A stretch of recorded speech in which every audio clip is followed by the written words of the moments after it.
Hello, good morning to all of you. Dear student, today we are starting the topic current affair. Current affair is most important, national और international. आप जितना भी current affair से update रहेंगे उतना ही आपके लिए फायदे रहेगा, ताकि आप अपने आंसर को बेहतर से बेहतर परफॉर्मेंस कर सकते हैं।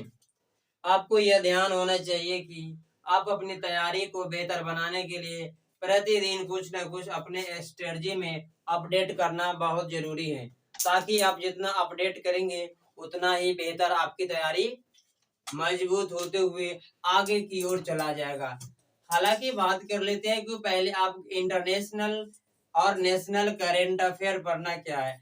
पहले बात है कि बहुत सारे इंस्टीट्यूट जो है आपको अलग अलग तरह के current affair, monthly current affair, weekly current affair और डेली करंट अफेयर, ये सभी करंट अफेयर आपको प्रोवाइड कराया जाता है, ताकि इसलिए कि आपकी तैयारी में चार चांद लगे। लेकिन बता दूं कि जब तक कि आपको अपना स्ट्रेटजी, आपको अपना एनालिसिस पावर नहीं है, तो आप लाख भी कोशिश कर लीजिए किसी भी इंस्टीट्यूट का current affair, weekly current affair, daily current affair, monthly current affair, 6 month का करंट अफेयर और 1 ईयर का करंट अफेयर आप अच्छे से पढ़ेंगे, लेकिन आप एक्सप्लेन उतना नहीं समझ सकते जितना कि आप अपने ऊपर बना करके उसको एक्सप्लेन करके समझेंगे, तो वो आपकी अपनी रहेगी। आप जब अगर एग्जाम में लिखेंगे उससे आंसर को, क्वेश्चन को रिलेटेड करते हुए सब्जेक्ट से, तब आपका बेहतर परफॉर्मेंस मिलेगा।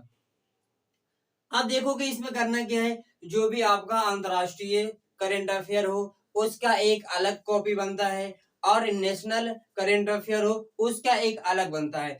जो आप ये देखना है कि नेशनल इंटरनेशनल करंट अफेयर के, अब उसमें देखिए कि कौन सी सब्जेक्ट के अनुसार वो इंटरनेशनल करंट अफेयर है। हो सकता है पॉलिटिक्स, ज्योग्राफी, हिस्ट्री एक्सेट्रा। फिर उसमें नेशनल में भी देखिए आप कि नेशनल के लिए क्या जरूरी है, कौन सी सब्जेक्ट में जा रहा है, हिस्ट्री, पॉलिटिकल और ज्योग्राफी और सिविक्स, एथिक्स एक्सेट्रा या पर्सनालिटी। आपको कहने का है कि ये सभी चीज पर आपको अच्छे से पकड़ होना चाहिए, किस सब्जेक्ट में डिवाइडेड करना आना चाहिए, तभी आपकी पकड़ बहुत मजबूत होगी उस चीज के बारे में, तभी आप अपने परफॉर्मेंस अच्छे कर पाएंगे। बहुत सारे स्टूडेंट ऐसे भी होते हैं जो कि तैयारी तो करते हैं, लेकिन तैयारी के दरमियान वो अपने सही रणनीति, आप जानते हैं कि किसी भी युद्ध को जीतने के लिए रणनीति बहुत जरूरी है। रणनीति सही रहेगा, आप हमेशा आप आगे की ओर बढ़ते जाएंगे। अगर आपकी रणनीति सही नहीं है तो आपको परेशानियां का सामना करना पड़ेगा और अंत में आकर के रिजल्ट आपके पक्ष में नहीं आएगा। इसीलिए और आपकी तैयारी में हमेशा ट्रैक करना चाहिए, उसको ऑडिट करना चाहिए। जैसे कि मैं बता दूं कि किसी भी कंपनी हो, आपको वह ऑडिट करता है, उसी हिसाब से आप अपने पढ़ाई का ऑडिट कर सकते हैं। एक ऑडिट डेली का होता है, एक वीकली होता है, एक मंथली ऑडिट होता है। आपको यह ध्यान करना है कि मुझे पर डे में कितने टॉपिक कंप्लीट करना है, एक वीक का टारगेट क्या है, 1 मंथ का टारगेट क्या है।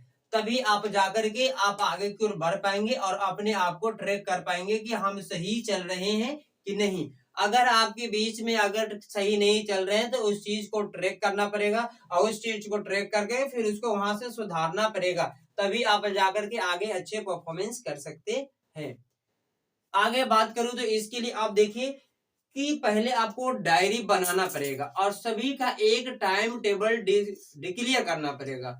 ऐसा कोई बात नहीं है कि बहुत सारे स्टूडेंट ऐसे भी होते हैं, वो बोलते हैं कि सर मेरे पास तो मैं टाइम को इसको डिस्क्लोज नहीं करेंगे। नहीं, अगर जिसके लिए टाइम है, अगर आपको अपने स्ट्रेटजी के लिए अगर 2 घंटे टाइम है, 2 घंटे में हिस्ट्री टॉपिक को कंप्लीट करना है, या ज्योग्राफी है, या आपको पॉलिटिक्स है, या एथिक्स पेपर है, कोई भी टॉपिक हो, उसके अनुसार टॉपिक बाय टॉपिक को टाइम डिक्लेयर करने के बाद तब आप उस पर आप अपने पर बैठिए टेबल पे। टेबल पर बैठने के बाद आप उसको सही से आप एक कंसिस्टेंसली बना करके आप उस चीज को पढ़ने की कोशिश करेंगे, तब आपकी परफॉर्मेंस बेहतर होगी। Thank you.